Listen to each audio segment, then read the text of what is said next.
Okay, hey, welcome to the Friendlyjordies podcast edition 2, where we will be discussing all the events of politics this week, and because none of them captured either Tom or I's interests, that is absolutely zero. So we're looking for things that are more current events. This is more of your 6:30 p.m. slot as opposed to your 6 p.m. slot today. Yeah, it'll be refreshing. Yeah, as we'll be looking at mostly I got a lot of emails this week when we released the mining video that were a bit offensive, really. Such inflammatory remarks. People saying that I was wrong about a few stats, and I don't think I was. I read them in a book. But we'll be talking mostly about the effect of media and what it does to society's brain. And then we'll be discussing Goosebumps. Over an overwhelming support for Goosebumps this week. Yeah, what happened with that? Last week, no one cared at all what book we chose, and then as soon as we started talking about what was in the context of that book, everybody wanted to vote. Well, it looks like a classic case of chicken licking, where we baked the book, we presented it to you, gave you the option, no one wanted to choose it then, but now that we're reading it, everybody's got an opinion all of a sudden, don't they? Well, you know what? We've listened to your votes and we've tallied them correctly. Yeah, Good so on you. Screw you, we're stopping Goosebumps. And by stopping, he means doing exactly what you wanted us to do. Going with the second option, which I can't believe you people chose. Where is the sense of adventure? Why does everybody care about siblings all What's of a his sudden? name again? What is it? Shelley? No, what's his name? The brother. The name's not important. The point is that DENNY. you had the choice in the first Goosebumps Choose Your Own Adventure, the very first cross in the path that we came to. The choice was between going back in time or looking for your little brother. I think 2-1 chose looking for their little brother. As a thought experiment, Tom, if your brother was missing, would you look for him? Would you? Well, if I had the choice to go back in time, it would be pretty... Well, no, the dumb part about it is that the professor made it very clear that no time will pass in the present if he chooses to go back in time. R.L. Stein put a lot of hints in retrospect what for you to choose number one. So, like... There's a title of a clock on the front of the damn cup. You're clearly supposed to go back in time. So if you go back in time, like, you can still look for your brother. So it's just a choice of, do you want to go back in time or not? And the overwhelming support was no. People decided that they wanted to mess with R.L. Stein purely because they knew that they were supposed to choose that option and are just being oppositional. Yeah, so that's well, really I hope exciting. you're happy with yourself, because we are really excited to see what happens with the anticlimax option. So stay tuned for that. And if it ends up being bad, we'll just go back and just do it again and pick option 1. So we already established the ground rules that we will be doing the exact same thing that a 10-year-old would be if they were reading the book, which is if they die, you probably should, in all fairness, put the book down, admit defeat, pick up another choose your own adventure. But most 10-year-olds always say, oh yeah, but I was just curious about it, I didn't really choose it. That'll always be our defense, even if it's 20 times in a row. Oh, I didn't mean that one. We all have to say it together. should we do it again? Like, if they choose option 2 and it is unsuccessful and we go back, do we do another vote whether they should do option 1 or 2 again? And then if people choose option 2 again, then we have to read the same page out. Seems rather superfluous, Tom. Yes. Yeah, this really is you choose the scare. Yeah, Do you choose the scare of the unknown or the scare of repetitiveness and monotony? Yes. Repetitious. Repetitiveness is not a word, but hey, how about we work on making that happen? So yeah, today we're talking about... so the reason why, we're kind of going into the world of conspiracy theory, but not really. This is like kind of the middle ground between... I guess it will sound like conspiracy theory, but we're really just talking about Noam Chomsky. He's like... For those of you who don't know, if Noam Chomsky says something, he's regarded as probably the most respected academic on the planet of any field or discipline. He's pretty good send-up, isn't it? He's the grandfather of smartest man in the world. Yeah. Yeah, so he's got like the highest honor you can get at, in academia, but he is known as like a fringe academic, I guess. Like he's one of the more... his views are quite extreme. Like, you wouldn't call him a moderate person. But he is, like, a respected academic. He's not just, like, some, like, loony YouTube conspiracy theorist. Like, he's a proper person. Just like 50 Cent's partner in Get Rich or Die Trying, his problem isn't that he is insane, it's that he's too real for an insane world. Yeah, exactly. Yeah, so we're So going to that talk about is that's probably the second best accolade you could possibly give Noam Chomsky. 50 Cent's sidekick in Get Rich or Die Trying, which barely broke even. If you're not impressed by that, I don't know what you will be by. We're basically talking mostly about his book, Manufacturing Consent, where he discusses that there's an overall effect that has been occurring in Western society and thereby across the entire world in a ripple effect, that after World War II, they started to realise that forceful will on people wasn't as effective as getting people to think the way that you think. So this is where the word propaganda started to become mainstream and accepted originally. And then later on, when you start getting into the 50s and 60s, they start calling it advertising or market research or getting the right message across to voters, which really is, in rough translation, accept your lord, which in our society is clearly Rupert Murdoch, Gina Reinhardt, and the coal seam gas lobby. The triangle of evil. And so we'll basically be using that context to bring up why people were so mean to me on Facebook. And then we'll go from nearly crossing into conspiracy theory territory into absolute conspiracy theory territory, where we'll be talking about the JFK assassination. Boom. That's the crossover.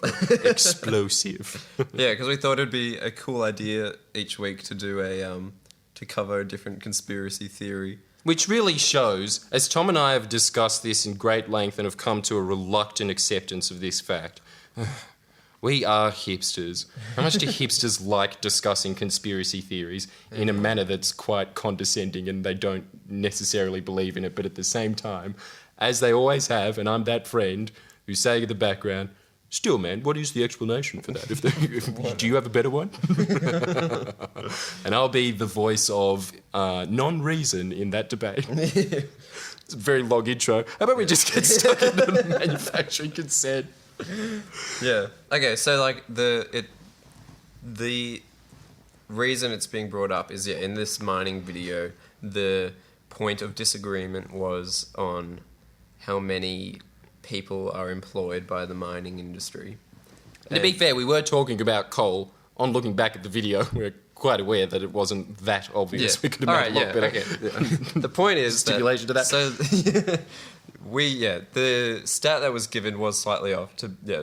Unfortunately, but it wasn't. It was odd. It was odd. It's just people interpreted it as we were talking about mining in general, which we sort of were, but we weren't really including any of the carbon-intensive mining operations, which includes, very surprisingly, iron ore, which is a massive export, and that's fine. You can go nuts with that. Yeah. We've got no beef with that at all. What we're talking specifically about is carbon-intensive mining.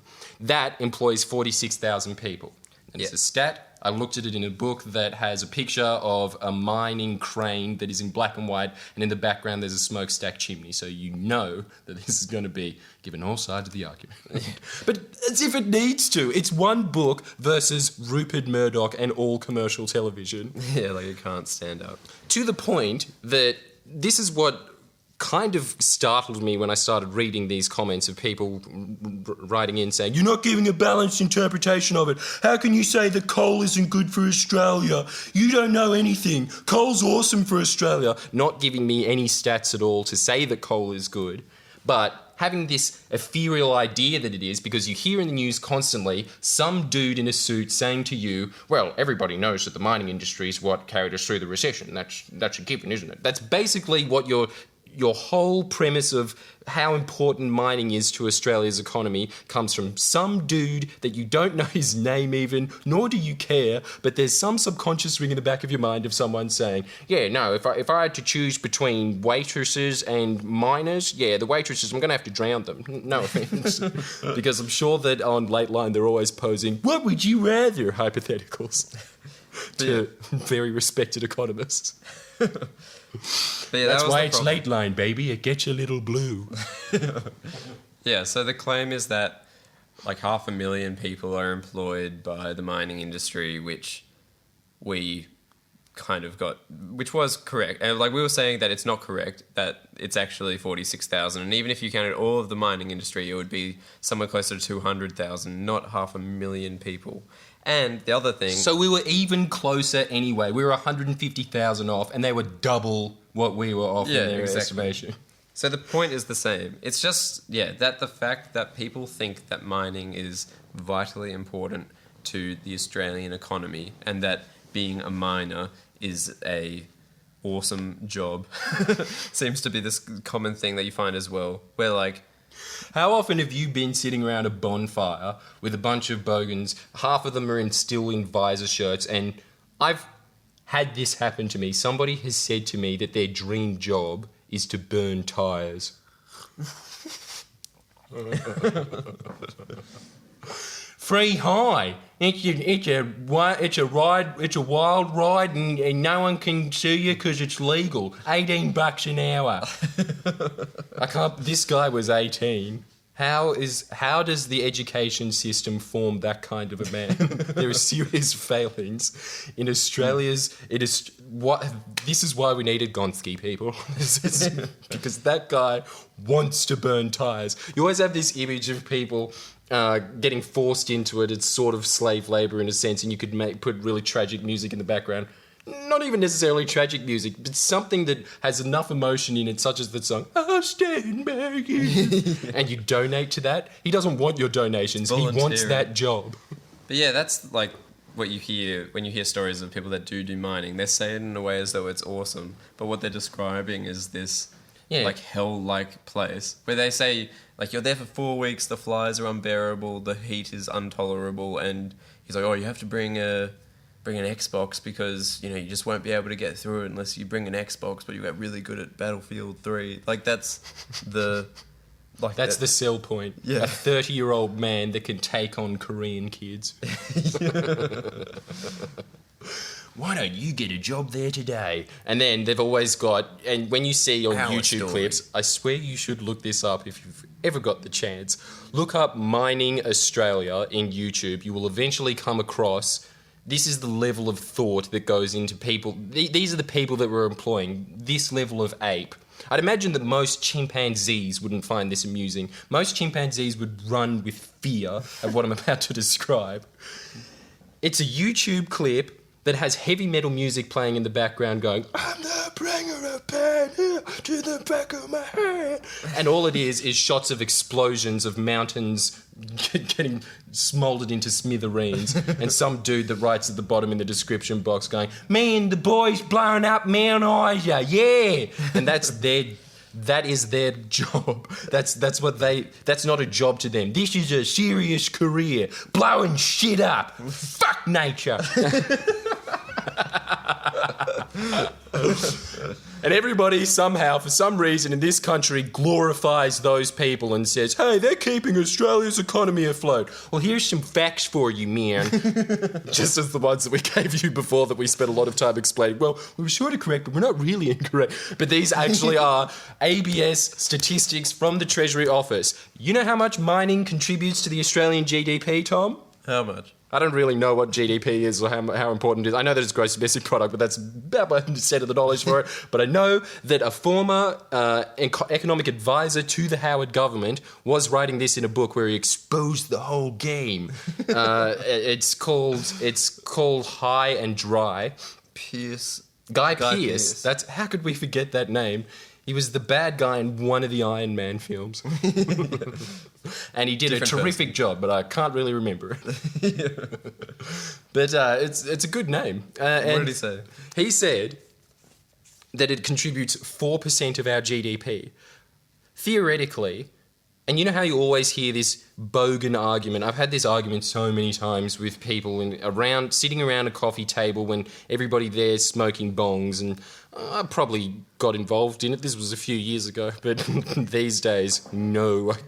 When I see the kind of people that are sitting there with soot on their face going, "Hey mate, you want a billy with us?" It somehow seems very unappealing. But they were saying that, yeah, if you shipped off mining tomorrow, that'd be a third of Australia's economy gone. This is what's drilled into most people's head when you listen to mainstream media. A third of the economy. This is because there's massive lobbies such as the greenhouse lobby. I can't remember the exact name of it. It's got one of those long names like AGIIICA or whatever. But this is a main political lobby group that puts all of their ideas towards the government, which is basically their same idea over and over again, which is, it's not happening. How do you know? Because I'm a miner, I dig into the ground, so I'm always looking down, but I know everything about what's happening up in the sky.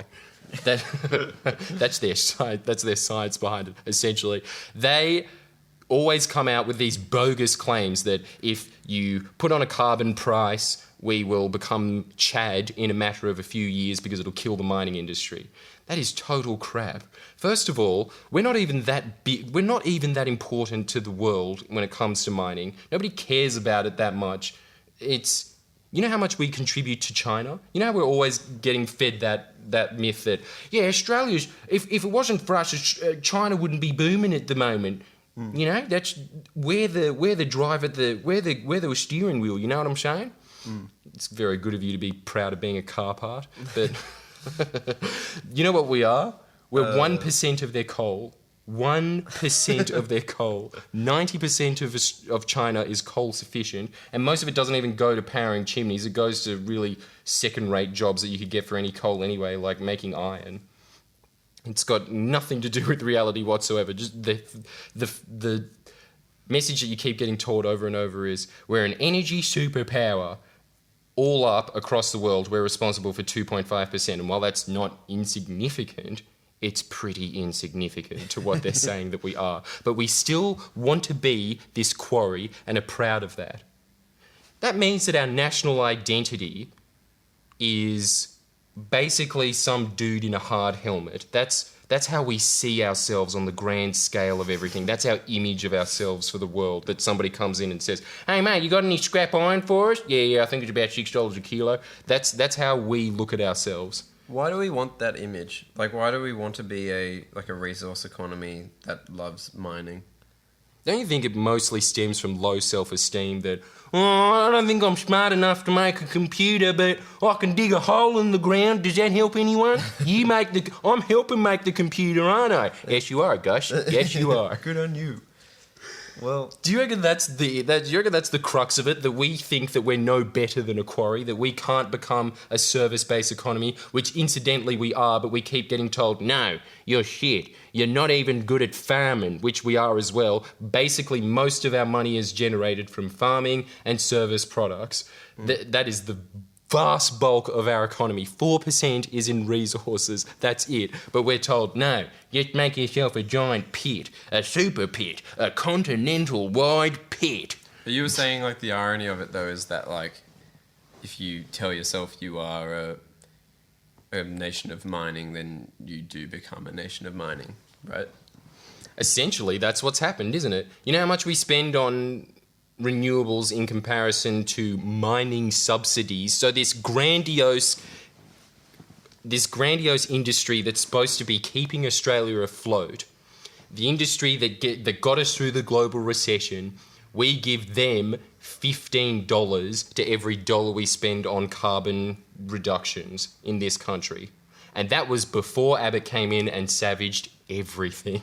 So it's probably... Now we're down 39% in renewables alone. So I don't know what the exact statistics are, but under Rudd, we were $1 for every $15 we were giving to an industry that is dinosaur, is not helping the economy in the slightest. It's just for oligarchs. That's it. That's the whole illusion that's been built up. And I found it really difficult. I was discussing this with our sound guy before, that it's such a hard image to get your mind around, isn't it? It is it's breaking through the national matrix, man, is getting through that idea that we aren't, there's no need for us to be mining. See, Yeah. when you see, I could see Tom's eyes darting from side to side going, sure, Jordan, that sounds plausible. I'm going to the toilet now. And it's just me talking for the next 15 minutes. Yeah, well, Tom, come back. It's all fake. You gotta listen to me.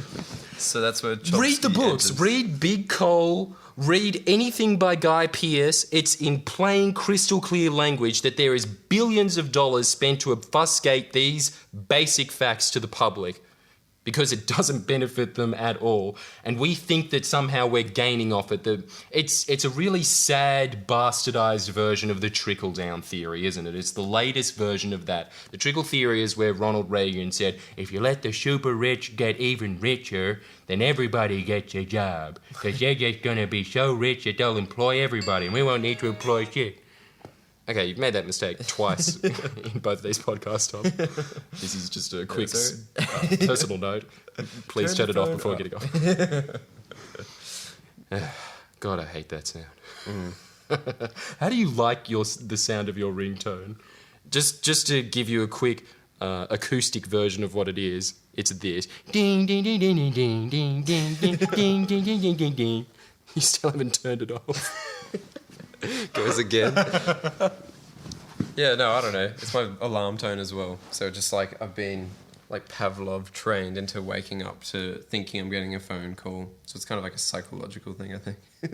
When you wake up to that sound, do your eyes instantly register that it's morning, better get some wheat peaks? Or do they... Then you wake up to like feeling happy. Like I don't know, you told me once how like your waking up process is just like very pleasant. Mine is just like I feel kind of groggy and like I'm gonna faint. Yeah, I Like, have we're seen the most you opposite. slowly lug out of your room. Yeah, you are a human sloth in the morning, aren't you? This three-toed hairy creature that can barely make a grunt, rummaging its way to the waterfall to get rid of all the lice out of its coat. That's pretty normal though. You're the uncommon one in this. Yeah, and mine is admittedly insane, the way that I wake up. I'm not happy when I wake up. I'm super depressed. I mechanically force myself to be happy. I get up and do star jumps and then walk around the block for half an hour thinking, what else am I grateful for? Oh, God, it's so bright. Global warming's happening. No, I've got a girlfriend. That's cool. That's my morning. In a struggle. So yeah. Deep confessions, both internally and on a macroeconomic scale. This is a deep podcast. So yeah, where does Noam Chomsky fit into the equation? So basically, Noam Chomsky has the propaganda theory, which is that all news is just a TV show. And it's getting more apparent the less people watch TV. Even though they've still got a massive audience, let's not beat around the bush here. Millions of people tune into all the radio and television news across Australia daily, but it is getting smaller. And you'll notice that pretty much 22 minutes out of the half hour is mostly stories about, there was a bank robbery today and somebody stole $30. They saw some people say they could have stolen more, but they forgot to bring a bag. It's always disappointing what's happening when it has at the bottom, breaking news. Yeah. Well, wasn't that Chomsky's thing where he was saying how like 90% of television is like sport and sitcoms, like kind of things that are there to appeal to like the uneducated that like won't be just as kind of to dull the senses kind of thing. It's a very simple pyramid. It has two tiers. No, isn't It there is a third? 80% of television is aimed for 80% of the population, which is the chimps that are dragging out the mine carts. Those people, you know, your Big Brother and your what else are you kids into these days? I don't know, Beyblades. Yeah. I'm sure that show has been defunct for at least half a decade. Is that even a show? Do you mean Digimon? Oh, Beyblades was a show. Yeah. Yeah. Beyblades was a potential mark of genius that missed the mark by that much, I feel. I don't think that anybody was obsessed with Beyblades. There was a few people that were saying that, I don't know, man, Digimon, it's not as good as Pokemon, but I can still get into it. Never heard that about Beyblades.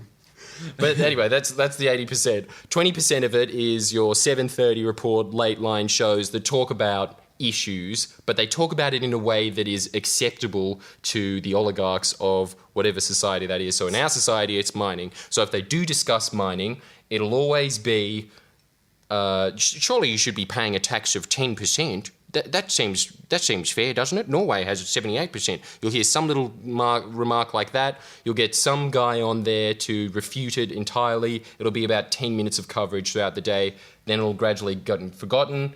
Then it moves on to papers like Rupert Murdoch and commercial television. They soundbite it, simplify it, and say that if you get in mining, some economists say that it could cost 20,000 jobs within the first week and 1 million by the end of the year. You'll hear all these grandiose claims, and some economists did say them, and that economist is paid by the mining industry to say that. He has made it a complete grotesque graph that is based off no real evidence at all. He is a mad scientist making some Frankenstein. 20,000's a number, yeah, I'll put that in. Yeah. People thought I was mad. And it turns out I was. I was also discussing that with Robbie. Isn't that insane that the richest people of our society, no wonder this society is the mining quarry front guard guy that says, yeah, it's about $6 a tonne at the moment, that we are that on the world scale. Of course.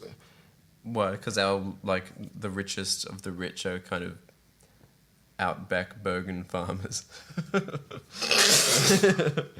I love thinking about that. Why is Gina Reinhardt rich? What did she do? She was born on a shit piece of land that nobody cared about before, battling Aboriginals well into the 60s. That's how far out and desolate it was. This was a century after we took all the good farming land. This was just desert, backwater nothingness.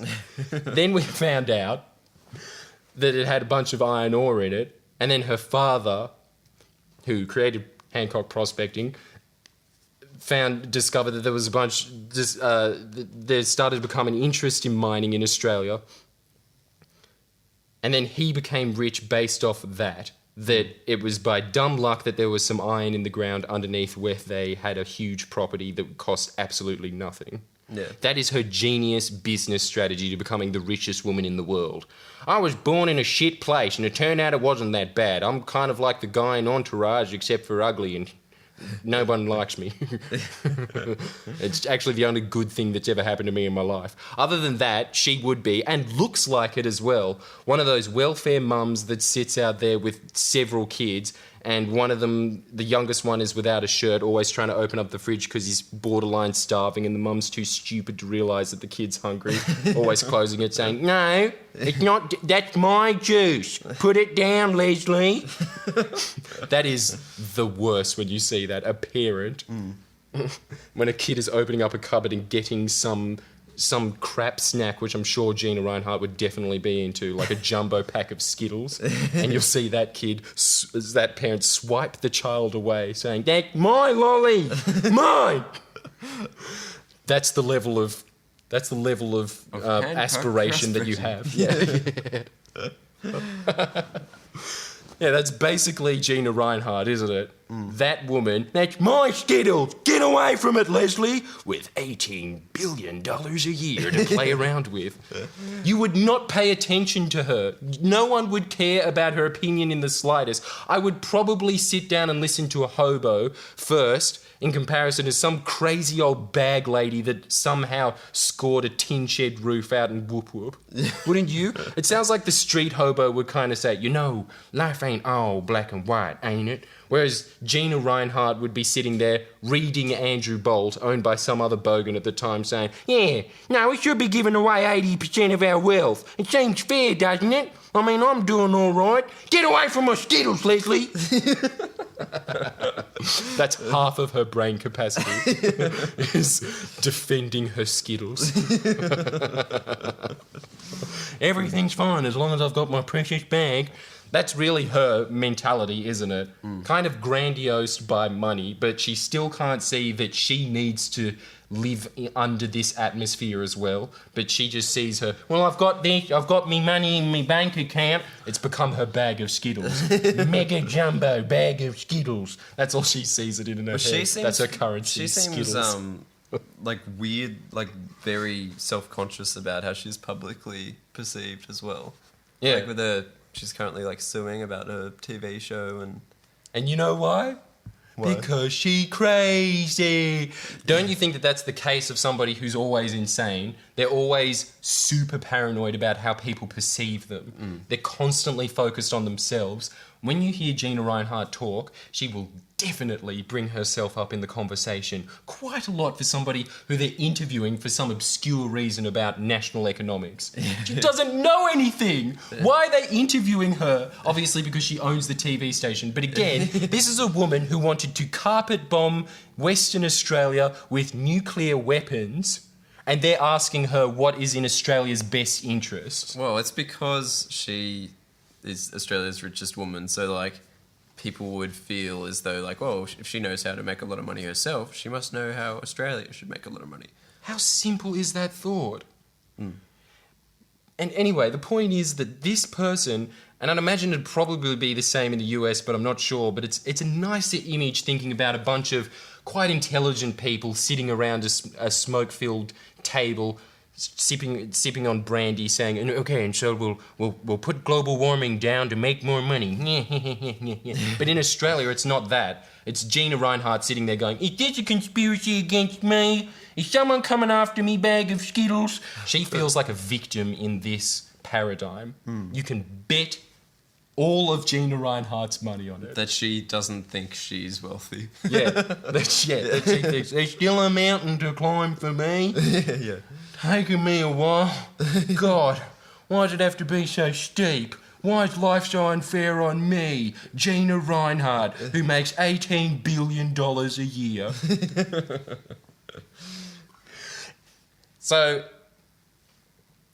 that's kind of not really relevant to manufacturing consent at all. Other than it's a nice context to put it in that these are our lords, the people that are deciding what's best for Australia, that somehow they think that they're the sane people in this situation. Don't listen to any economic advice whatsoever. All economic advice was saying that we should have reduced our emissions by 60% in 2050, which is still the ethereal goal. But this ridiculous notion that we can only reduce our emissions by 5% is purely concocted to make a few people wealthy. It has nothing to do with what is good for Australia's economy. If we reduced it to just 20%, we would have created 250,000 jobs from 2010 to 2020. That opportunity's lost now. China, India, Japan have all realised that green economy is where the world is shifting to because we have to, and anything that the world needs, that's what's good. That's the basic tenet of supply and demand, isn't it? You got a demand, we got the supply. We ain't got the supply anymore. We think we got the supply.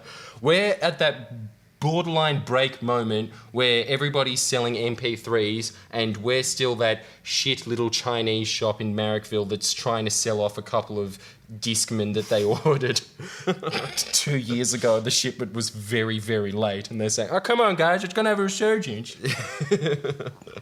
That's basically what we're banking on, that the mining boom will happen again. It's not going to happen. Get over it.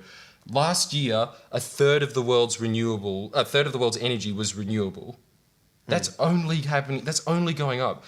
$7 trillion will be invested in it from now until 2020. Nobody gives a shit about coal anymore. Most of the aluminium smelters, which is one of the most carbon-intensive industries there is, aside from Australia, who we give massive handouts to for no reason at all, it does not make economic sense. As John Hewson once pointed out, they're always saying that, if we don't give them handouts, they'll go out to Indonesia or some other really carbon-heavy country. Indonesia's nowhere near as carbon-heavy as we are anyway, but they're not. They're opening up in countries like Brazil, even the Congo. Imagine that. These people only care about money, that they'll risk their lives to go to the Congo where there's been a 40-year civil war just to save a couple of bucks on energy. Because renewable energy is reliable, it's efficient, and it's cheap, and they know it, except for they know that they can wrangle money out of the government if they just keep coal going just that little bit longer than is ecologically okay to do. Yeah, but the point is that manufacturing consent is that you've been convinced that it's a good idea. Basically, exactly. So, like, because the example that Chomsky uses is in America, the war in Iraq, for instance. It's like the question would be like, what is the national interest in going to Iraq? And then the response is that it isn't like a national interest because in no way does it benefit the nation. It just benefits the people that will actually like financially benefit from a war. So it's like the difference between like a government actually like governing for like the population or the government governing for the lobby groups that fund its campaigns, basically. That's all it is, isn't it?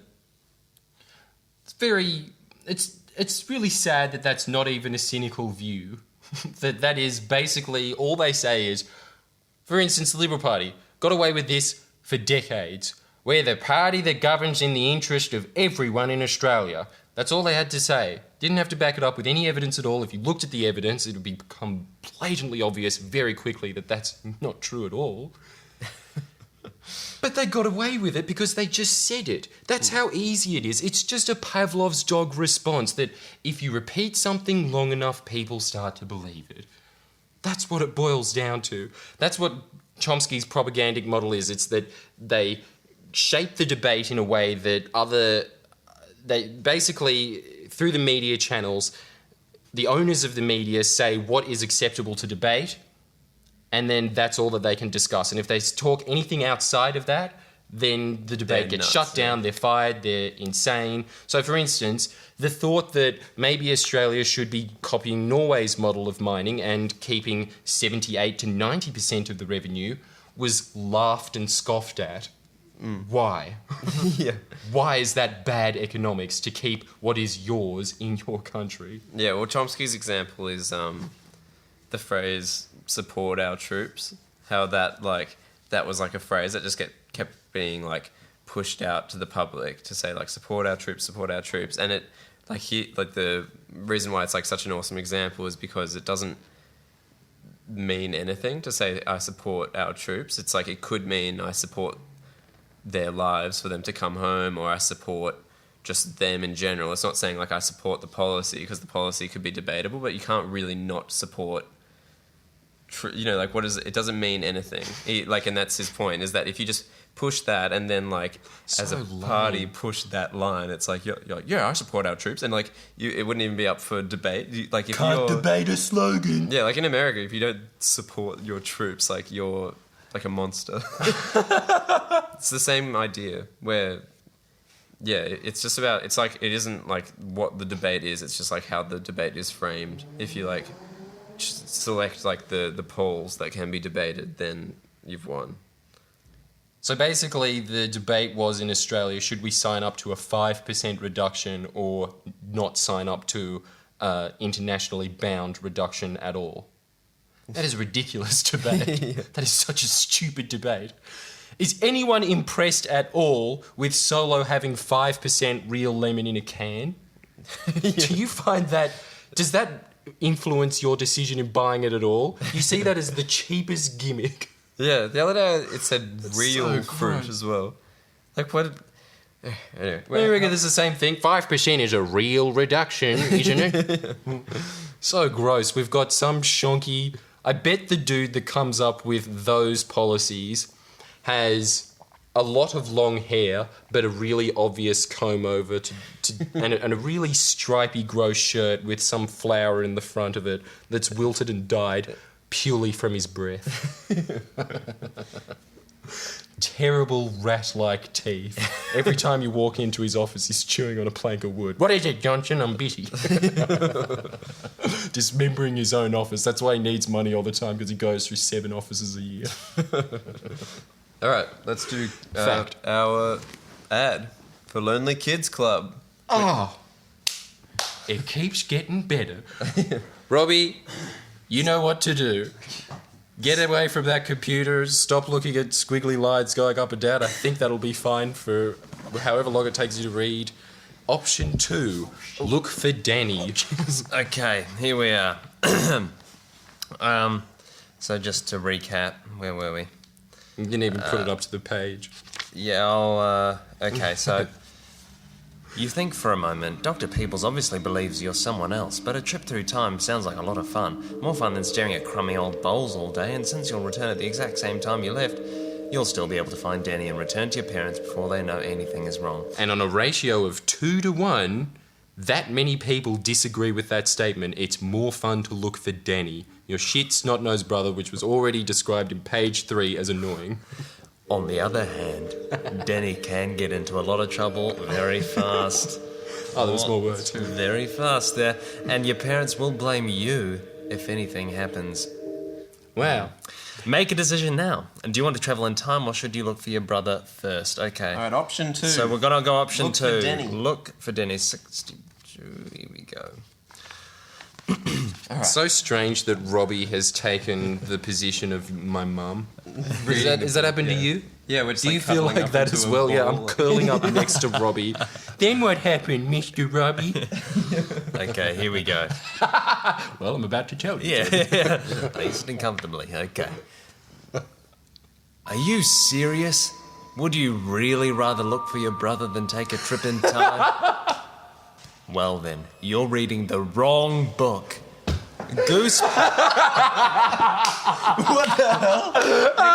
knew it! R.L. Stein wouldn't even give you the satisfaction of half a page of writing. That was a terrible decision. Goosebumps readers only have time for adventure. Take a minute and think it over. Then go back to page 5 to choose again. And that concludes the ad of podcast episode 3. I hope you're happy with Good yourself. night, everybody. That's the end of it. That's We're it. done. No. Goosebumps Now we is have to done. give them the same option again, and I bet you they're going to choose 2 twice. Going, oh, I didn't hear it. I missed it. What was it? Maybe screw that. Should we Let's just- make should we it just go to the week next one? We do the next option. Are we just No, we we'll can't. leave it No, there? that's the week. That's the That's the law. week. That's the rule. You ruined it for yourself. We didn't You get to- encouraged it, Tom. I was always for option 1. You wanted to get that. You wanted to get that going, didn't you? To see, yeah, Denny. What's going to happen with Denny? You wanted the thought seed. Robbie. This is going to turn into that, like, you know, that Pokemon game that was on the internet that the community directed. Remember, did you guys see Yeah. that? All right. Now Yeah. let's make it then that they like next week we're doing option 1. You don't get a say next week because you. You let us down terribly. The next choice you'll get another chance because we're forgiving. But yeah, next week we're going to hear what happens when we enter the time machine. I'm not scared at all at the moment. That's annoying. All right. Well, thank you, Robbie. That was awesome. Thanks, Nate. Good work. I don't know. Cuts to me at night, and I can't sleep. It's just a fast forward of 8 hours of me staring up at my ceiling, Petrified at not the thought blinking. You never found Denny. Real goosebumps fans, that repeating over and over again. Real goosebump, Yeah, the most fan, horrific fan, ending fan. you can imagine. R.L. Stein doesn't think big of you. That's pretty terrifying. Don't you have some unfounded respect for him? When you read back at his books, they weren't great, but you still think that he was this J.R.R. Tolkien of the Scholastic brand. It's a good title. Man, what a surprise twist this week.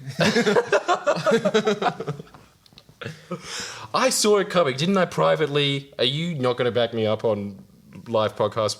Maybe you won't remember this, but I remember it crystal clear. What? I said that was going to happen. Essentially that. Did you? I Yes. don't remember that, man. No, I don't think you did. Yeah.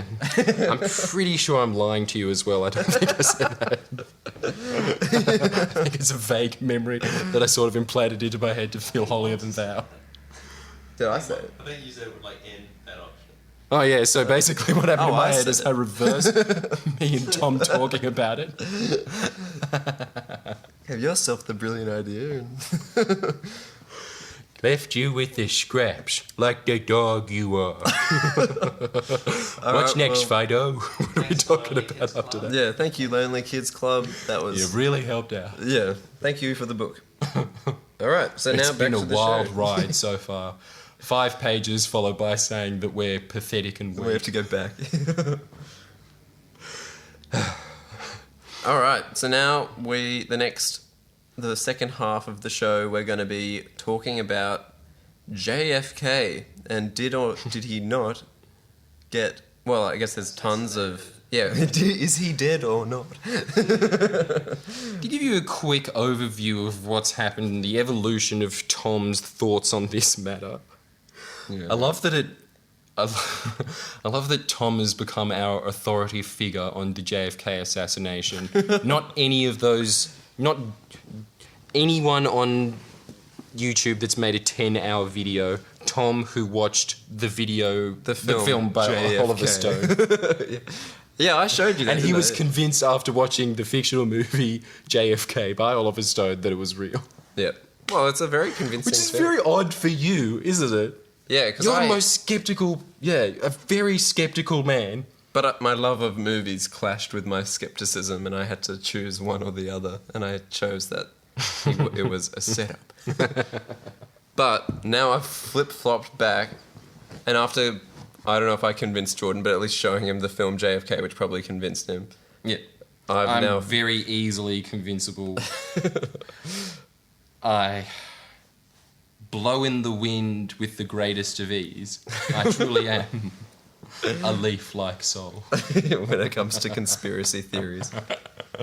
So we're gonna... Tommy is a statue of himself with his arms folded and the little inscription at the bottom reads, "I ain't budging 1 inch." But Robbie is on the middle ground, so we're now going to Purely proceed... because he knows literally nothing about it, which makes him the most... Just like any movie about a child with psychic powers, his innocence is what makes him strong. So we're about to destroy that innocence by convincing him one way or the what other. really happened Yeah. 51 years ago. So are we going to do this in like a debate format or just kind of yell at like whoever can like shout louder? Yeah, Fox News debate format. Whoever can yell the loudest. Start out one of you. Kind of putting a one case of you puts forward. a case forward, and then the other just interrupts immediately, and then we go from there. Tom, seeing as you know at least a little bit about this, I remember watching 10 minutes of Alex Jones debating it, and that's pretty much all I can remember. So I'm more or less convinced because a guy that nobody takes seriously, even myself, Yeah. believes it. And that will be for the opposition of this debate, staunch opposition. I'm convinced that it was all a setup. It's an inside job and the jury's out. All right. Warren Report. Maybe it was the Warwick Report. No, it was the Warren Report. You're right. The opposition has spoken. Is his opening statement. The Warwick Report. Read the Warwick Report. Look it up. Is it Warren Report or Warwick Report? Yeah. Tom, All right. you start, as the affirmative usually does in school debates. I can't really remember. All I remember is that my mum used to iron my clothes heaps on that day and yell at me for crinkling them in the car. All right, so my debate begins by me saying that, okay, so the reason why everyone loves to think that JFK was not assassinated by Lee Harvey Oswald is that it was really popular like 20 years ago to hold that view.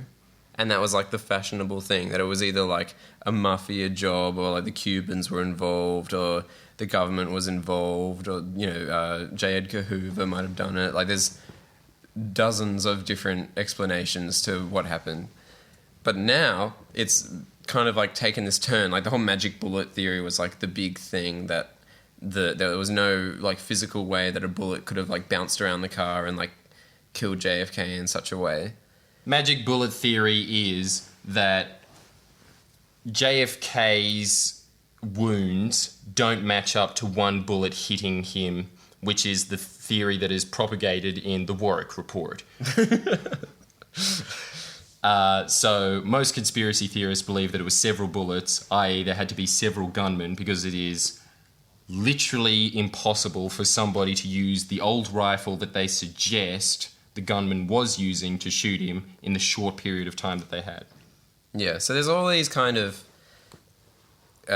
convenient things that don't quite work in the official story that Lee Harvey Oswald killed JFK from the book depository.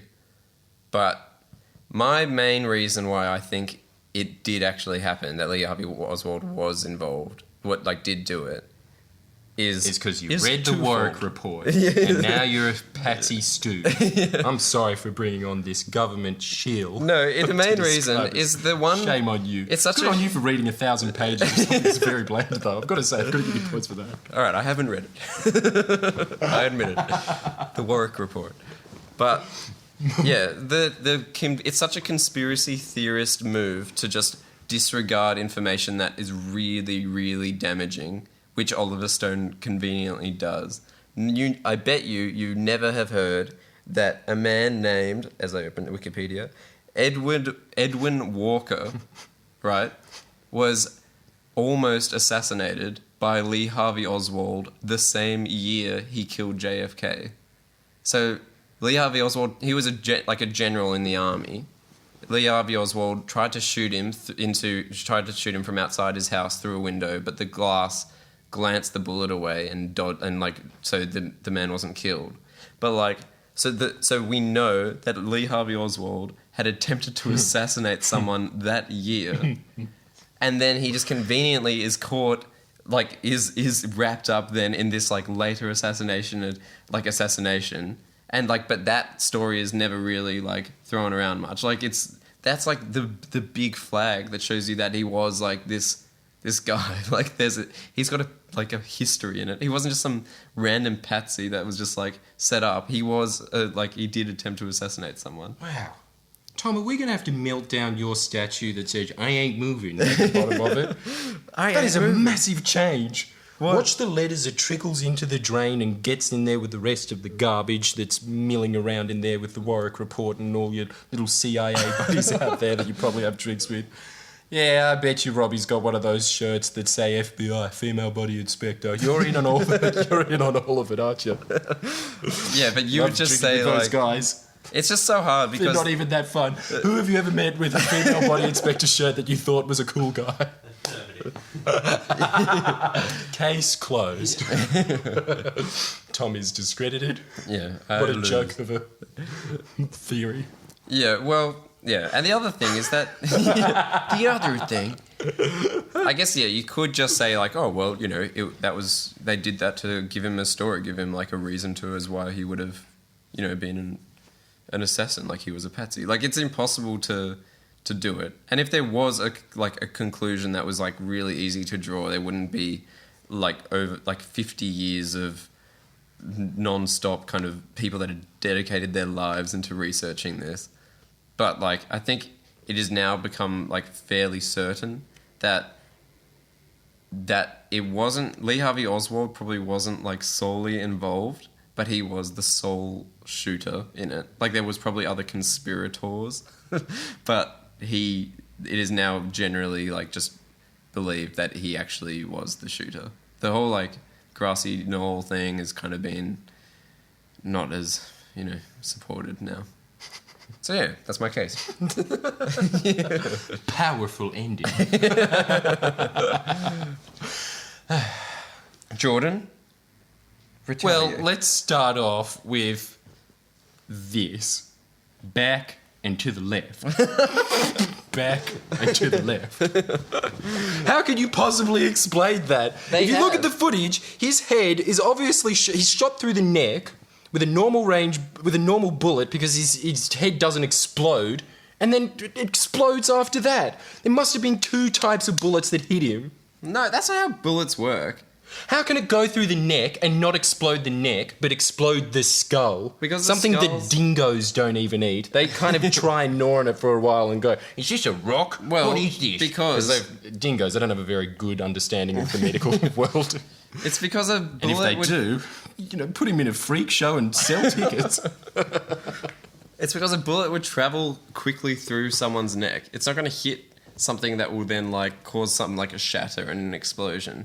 Think how quickly a bullet would pass through like a piece of paper opposed to a rock. What about all the munitions experts that have spent their life, as you said before, dedicated to trying to tell Congress, and even in the Warwick report that they didn't put in the end statements, that the bullet that they supposedly used in Lee Harvey Oswald's rifle could not have made that explosion on the skull. It is impossible for it to do that. The only evidence they even have for like that they're using is the Zakuta film, right? They're using a I guess. bit of film as Look, their I sound very expert certain, but evidence. I'm not. It's not like I don't they know. have like the autopsy reports, which conspiracy theorists like yourself say is botched. Proud and true. I am wearing sunglasses So, like- at the moment and a fishing hat filled with hooks, just in case the apocalypse happens and I need to start eating by myself. So, like, if they are using autopsy records and the autopsy was botched, then why would the botched autopsy allow it to be really easily debunked? Right? Like, the only bit of evidence that can't be tampered with is the Seguda film because it's film. Which people will say has actually been tampered with, and like the photo of Oswald holding the rifle that was used to kill JFK was tampered with, they claim. But like that, at least, just probably hasn't been tampered by like the government. That's all they would have to look at, like trajectory, some grainy black and white. Oh, it's not black and white. Some grainy. That's like, home enough. video, really far away. He's like 50 meters. It's like it isn't enough to conclude. Therefore, because of like blood spray that is like just seen by a few pixels, that therefore Lee Harvey Oswald wasn't the killer and it was a CIA cover-up. Robbie, may I use my lifeline and say, am I in the right direction of convincing you that a bullet is not capable of taking a tiny little hole and then an explosion in the head where half of his brain falls out? And Jackie Onassis is scooping his brain into his skull. That is a massive bullet. That is not something that flies through your neck. Are you talking about one bullet doing both those things? No, like two separate. Like the first shot, Not he gets necessarily shot through two the separate neck. gunmen. I mean, yeah, definitely two separate gunmen, but Say the same kind of bullet. You got two bullets. One goes through the neck, and he kind of leans forward, and then the second one like blows the back of his head off.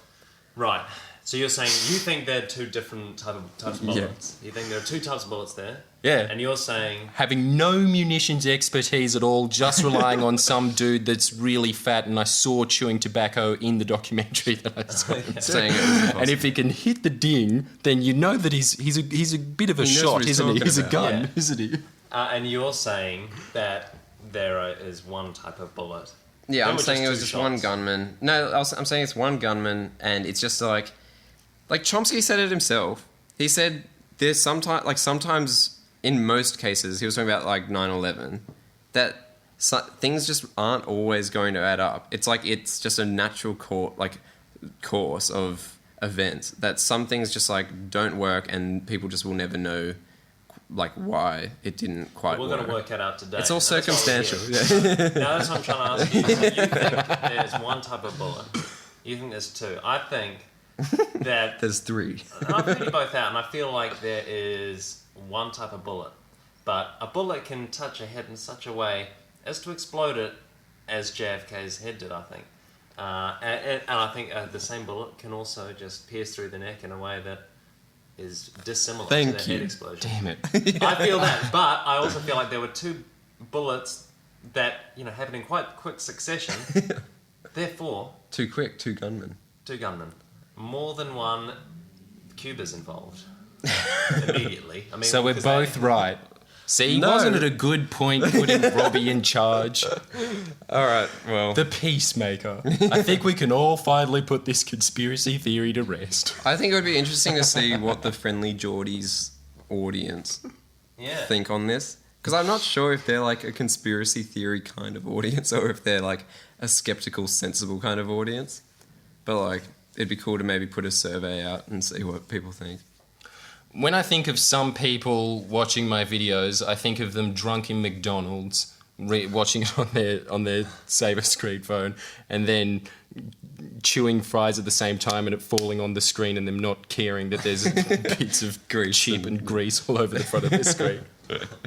So I think that's half of it, and I think that they'll be very skeptical, considerate human beings that will agree with Tom. And then I think the other half, a bunch of, for lack of a better word, repugnant, fat, pasty men that will be your true hardcore skeptics like me. Not skeptics. And I think that the divide would mostly be between if you went to, whether you go to McDonald's or KFC more. The ones that go to KFC more will be conspiracy theorists like myself, and like me, you'll always want to choose the Mountain Dew with an energy kick in it. If, however, you're a rational, sane human being, you'll probably go to McDonald's and when they say Coke, you'll go, that's fine, whatever. You don't care what the drink is. Like me. Because in the end of the day, does it really matter? It's all fizzy, isn't it? Yeah. It's all a psyop. Infowars. Yeah, check it out. So, Ben, do you It's both, a really good show. do you both agree there are two shooters? No, I think it was one. So you think he shot so quickly? No, he as went to- like bang, bang, like. so accurately. Well, it With wasn't that accurate. Very little military training, if any at all. You can pin the fact that he assassinated somebody else on him. That adds credibility to it. Of course, they choose him, the guy that's screaming, "I'm a patsy, I was set up," before getting shot. Before he even went to trial and said anything, he got assassinated But as he well. also, that's the Oh, other. so There you convenient. go. That's it again. Let me But, finish. You had a long time to talk, Tom. It's my turn. The other ones, the other mysterious deaths that why would you kill these people? There was a journalist Jesse Ventura was talking about that spent a lot of time assessing this situation. So that's Came up with WWF files and wrestler Jesse Ventura. Was he WWF or was he before that? It doesn't matter. He was a professional wrestler. That's the source Jordan's using right In now. the 70s. But also a governor, I guess. So he didn't even have the discipline, I'm guessing, in the 70s to have that really nice, muscly shaped body. When you look at him in those days, he kind of looks like this giant barbarian with a lot of grease smothered all over him. Basically, the reason why he's angry is because he's asking, "Does anyone have a paper towel? Why are you fighting me? I just want a towel." That's my source. What, like all these people surrounding the thing mysteriously died? Is what you're saying? The journalist that came up with boxes of evidence to counter the Warwick report when it came out said that she's going to blow the lid off the whole Kennedy assassination. She was mysteriously murdered in her house a week before coming out with all of that evidence. The evidence was missing despite her telling publicly that she had that in her room because she was scared of getting assassinated, which is what happened. She was smart enough to give the copy of all the evidence to a friend. A week later, her friend was mysteriously murdered and all the evidence was gone. By Lee I Harvey rest my Oswald. case. But yeah, Lee Harvey did it. So he The escaped. dead Lee Harvey. Used different bullets this time. Now this is where it gets tricky. There's three kinds of Now, bullets. every autopsy, these women are. But that's again, This you is falling just in that stage hole. 2 of the rabbit hole.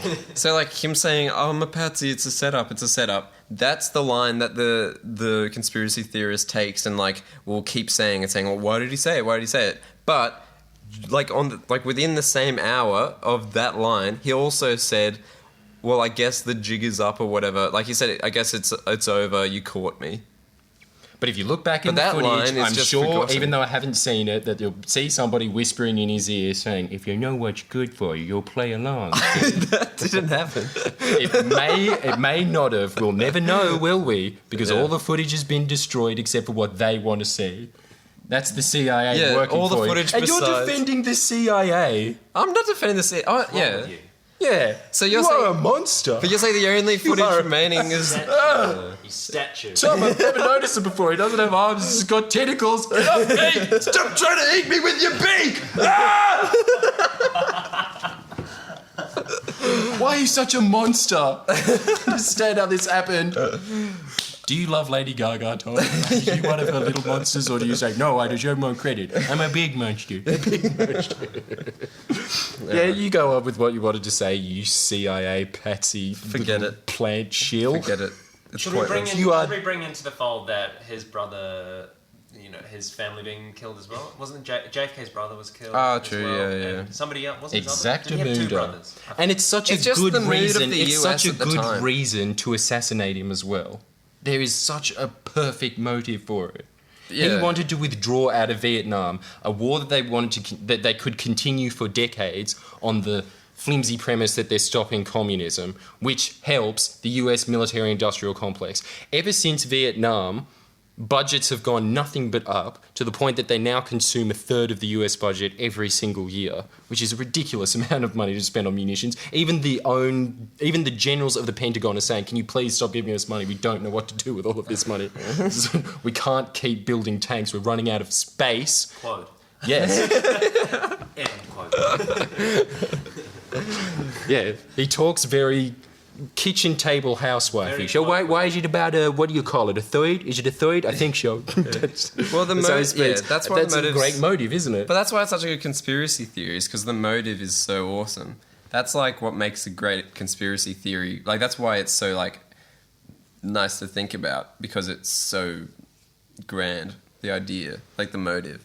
Does anyone else feel like Tom's their dad in the car when you're driving up to the country and you're sitting there with something that you're very impressed and obsessed by at that time, and they're sitting there when it used to be legal to drink at least one beer while driving going, yeah, JFK. He's something, all right. He said he was assassinated. Oh, sure. Oh, we can get radio here. Why do you not want to believe in magic, Tom? Oh, That's what I'm I've saying. mentioned magic before. Like, yeah, we've got a penchant for magic, and Yeah. Well, no, Tom like, is a man of science. I like it. I like the thought of it. It's just like, it's just so... doesn't compute. It seems better to try and, like, properly explain something instead of coming up with these really extreme kind of situations which kind of might connect. Like, it's like putting a puzzle together. Like, I can see the pleasure in it, but, like, it's kind of more pleasurable to then, like, pick the puzzle pieces away and then think, well, what actually did happen? You know, like, it's... I don't know. I guess so. I don't think packing up a puzzle is a good analogy, as that's not fun at all. Logic. Yeah, That is- fair enough. That is cleaning your house. No rich person does that because it sucks. All right, to be Everyone yeah. pays someone So else to the do it. JFK assassination, though, is my favorite and the one that I am closest to believing to be true. Yeah, we got him. We got him. He's back on the force. Now we have to convince Robbie not to agree with both of us, and then Yeah. we're in the home stretch, aren't we? Tom, you dug this well. So I don't know what I'm. So yeah, I who don't know what I'm wins? agreeing with. No, I don't. He already made his conclusion. Yeah. We just kept talking about it because Right. now we're fired up and passionate about something that didn't even happen to our own countrymen 51 years ago. I think that's like the most. That was your best week to win, Jordan. Like any other one we could bring up, I think it's going to be a lot more difficult to like convince Robbie that of any of the others. What else? Yeah, Oh, maybe the moon we'll landing, see. because Robbie's into that. Bring on the Earth is flat. Can't wait for that one. Flat like a map, my friend. You will be amazed at the evidence they have. Stay tuned for that. We finally got one little tiny tidbit to wrap this podcast up, to bring this baby home, as most 70s hosts of talk shows in Australia that no one really watched, except for there wasn't the internet at that point. That's the only reason why they were watching it. A hypothetical was presented to us by long-time subscriber Michael Battinson in a segment I like to call Battinson Bats on in Questions. to ask a question. Yeah. Yeah, questions is quicker. Yeah, so the question is, if Philip Adams and Alan Jones got in a knife fight, who would win? It's a good question. What was the Mike? Start training, Phil. All my money is on Adams. Fingers crossed. Wow, okay, because this is not what I thought was the case at all. And again, we're giving you something else to write in the comments box for this week's podcast. Because if whoever wins out of this alleged knife fight, I like to think of it more as a hobo fight, that Alan Jones has some baggy pants that have heaps of paint splattered all over them after years of people paying him a couple of dollars to paint their entire house. That he has dirty feet and a rope cord that he uses to strangle Philip Adams with, anything that gets him the edge. Yeah. Yeah. I feel like Philip Adams doesn't have a rage behind his eye. Like, you'd like to think that he's really kind of well-spoken and sensible man, but if he was in a knife fight situation, he would, like, lose his shit. But I just don't think he would. I think Alan Jones is just, like, fiery and always fiery. He's ready for it. Yeah. He probably goes to sleep thinking about stabbing Philip Adams. Don't think Philip Adams thinks about holding hands with everyone, and he looks to his right and Alan Jones is holding his hand there as they sing, smile at each other. "And you crush America." But I have my money on Alan Jones. I'm sure most people will. I think I'm on the right side of history with this one, as opposed to Goosebumps, where I was dismally correct. You were wrong, everybody listening. But I think that there is no chance in hell that Philip Adams could win, purely because his biography is called Philip Adams, A Life in Conversation, where his hand is gently rested on the right side of his head. The same kind of photo you would expect Olivia Newton-John to have on the front of her cover, with these nice rosy cheeks and really kind eyes staring back at you, called A Life in Conversation, just to reiterate. You know what the first sentence in Alan Jones's biography is? What? Alan Jones is an angry man. Yeah, it's no contest. There's no contest. Robbie has showed us that he has Olivia Newton-John on vinyl. Yeah. And we're all proud that he does. She's a dynamo gal. I don't know any of her songs. He's just got it. He's just got it. And why not? Yeah. So yeah, I think if anybody says Philip Adams to win the knife fight, I'll be very surprised. You'll have to give a reason for it. Mainly because I feel probably nobody is listening at this point because it's really late on in the podcast. But also because Why don't you think anybody would be listening to that? I feel like This is a really good, even though we know that this is going to lose, it's a nice imaginative thought. Yeah. What do you reckon? The two heavyweights of radio battling it out without knives. words. yeah, no words. Yeah. One knife. Yeah. No jeers, all growls. Animal cage fight. Alan with radio Jones is an hosts angry man. that are all in their 70s. Yeah. Don't you think that'd be the beginning of the preview for it? It'd have that heartbeat in the background go as Alan Jones's pudgy butterbean body walks into the ring. Yeah. Imagine With Alan nothing Jones but a doing that coat on. Troy Brad Pitt killing at the start where he kind of like agilely runs and like leaps into the air and stabs Philip Adams in like the side of the neck. Yeah, it shows you in the preview of the fight that Alan Jones clearly decidedly wins. And then the very next title that comes up is flashing words of who will win. You've got to see it. Pay-per-view. So,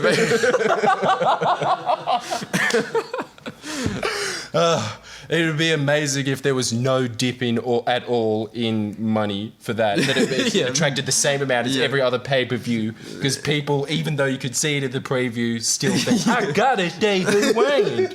The comeback king. Does really well in Louisiana for some reason, even though no one in Louisiana knows who these people are. Everybody's yelling in bars across that state. Yeah, kill him, Philip.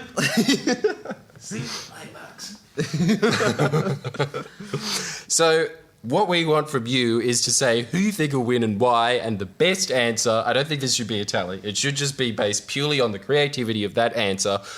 We will come up at the end of that announcing your decision on air. After we do that, we're going to make one of those post-fight interviews that they always have with the loser. The winner will not be mentioned at all because we all know what happened to him. He went over to eternal glory of the bum fight world, winning the esteemed trophy of half a sandwich with really moldy lettuce on it and a bite taken out from the adjudicator that got bored halfway through and diminished their already meagre food scraps. So the bleeding out Alan Jones or Philip Adams will be giving a concession speech. Yeah. Right. No, not as concession speech, a concession interview. So one of us will be interviewing the loser of the fight, and this will all be true. This will be a real interview that will capture in our imaginations, which is who's to say isn't as real as the real world. You remember that debate? Yeah. That was pathetic. I remember that our teacher that clearly didn't want to be a history teacher but was somehow clumped into that fate in life used to sit there and pose us philosophical questions like that, and everybody would stare back blank-faced with the no bullshit attitude that only a 16-year-old can give a fully fledged adult. It's not even entertaining the idea. What are you talking about? It's your imagination. Of course it's not real. The definition of the word imagination. Can you shut up and tell us more about Gallipoli, please? I genuinely care about that. As if anyone did. All right, and with that... Happy Anzac Day, everybody. See ya, bud.